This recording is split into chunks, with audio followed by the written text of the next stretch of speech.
এবারের বর্ষায় প্রতিদিনই দেশের কোথাও না কোথাও বৃষ্টি হচ্ছে। দেশজুড়ে বেড়েছে বৃষ্টির পরিমাণও। এদিকে আবহাওয়া অধিদপ্তর জানায় বঙ্গোপসাগরে সৃষ্ট হয়েছে লঘুচাপ, যার প্রভাবে সারা দেশে মাঝারি থেকে অতি ভারী বর্ষণ হতে পারে। এ সময় দুই অঞ্চলের নদীবন্দরে হুঁশিয়ারি সংকেত দেখিয়ে যেতে বলা হয়েছে। আরও জানাচ্ছেন শেখ ফরিদ।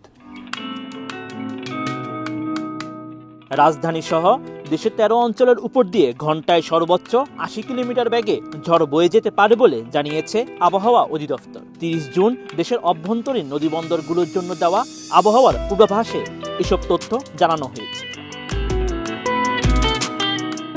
এতে বলা হয়েছে, চট্টগ্রাম এবং কক্সবাজার অঞ্চলসমূহের উপর দিয়ে দক্ষিণ অথবা দক্ষিণ পূর্ব দিক থেকে ঘন্টায় ৬০ থেকে ৮০ কিলোমিটার বেগে অস্থায়ীভাবে ঝোড়ো হাওয়া বয়ে যেতে পারে। একই সঙ্গে বৃষ্টি অথবা বজ্র বৃষ্টি হতে পারে। এসব এলাকার নদীবন্দর সমূহকে ২ নম্বর হুঁশিয়ারি সংকেত দেখাতে বলা হয়েছে।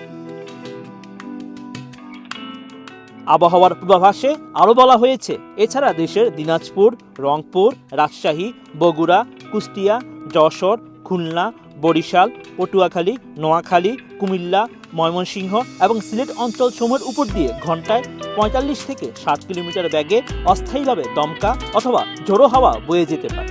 একই সঙ্গে বৃষ্টি অথবা বজ্র বৃষ্টি হতে পারে। তাই এসব এলাকার নদীবন্দর সমূহকে ১ নম্বর সতর্ক সংকেত দেখাতে বলা হয়েছে।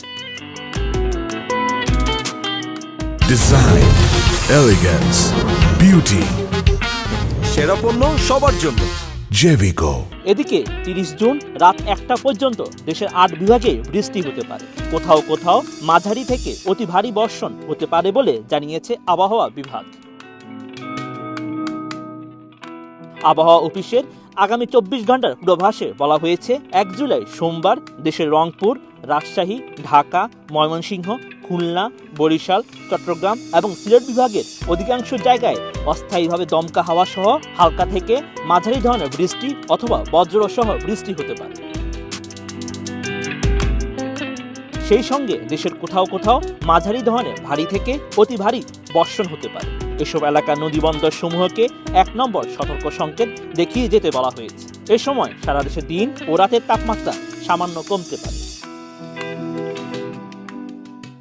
Sheikh Farid, ATN news.